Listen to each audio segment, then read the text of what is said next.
Let's get more on this now with Xavier Abu Eid. He's a political scientist and former advisor to the Palestine Liberation Organization.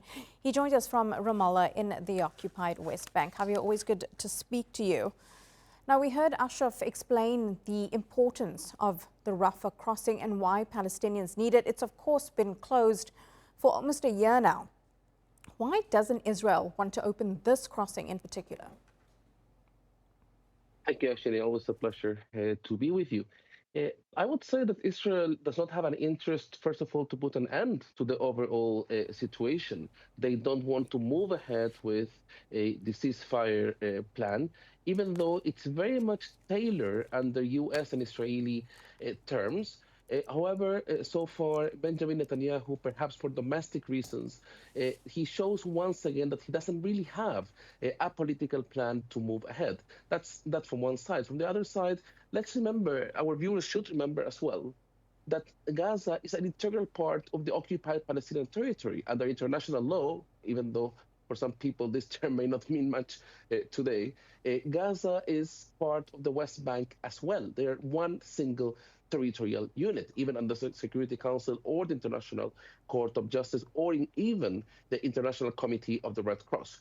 Why I'm saying this? It's because it's not just that Israel is preventing the opening of the Rafah crossing, it's also preventing the opening of the Bet Hanun or crossing into also from Gaza to the West Bank, where many countries, including European countries, have been lobbying the Israeli government to allow even children from Gaza to go to hospitals in occupied East Jerusalem. Now, we should also remember that the opening of the Rafah crossing for many, particularly for Egypt, should not be taken as a tool for ethnic cleansing. Israel wants just to open Rafah on one direction.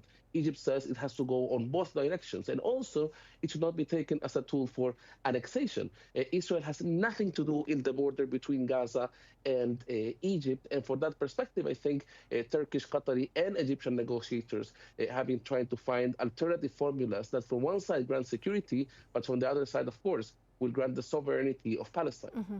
When you talk about those negotiations, a large part of this truce was also divided into phases. We're currently in phase one. Despite everything that was agreed to in phase one, it's still not happening, of course, like those borders being open to allow in the much needed aid. What are the chances of getting to a stage two in the next few weeks, the way things stand right now? I think I are very slim chances, Yoshini. I don't really think that Israel has the will to move into a second phase. Once again, Israel doesn't have a political plan to advance on this direction. It will depend pretty much on how much the US will be willing to put pressure on them. And I don't really see the US putting pressure under the current circumstances.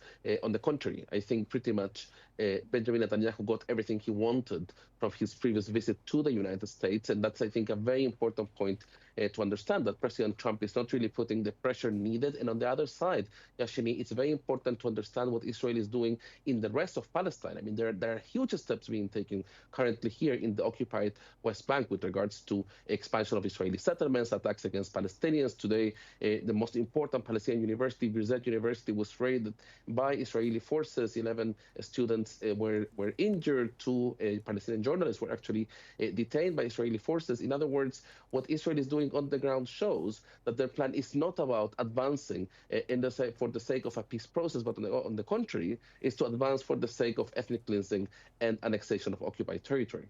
Javier, you explain what is happening in areas like Ramallah, where you are, and other parts of the occupied West Bank. The leadership in that Palestinian area, are they able to do anything right now? Are they doing anything? Have people lost faith in them, or do they still believe that they can return to a pre-Gaza war type of situation, which already wasn't ideal?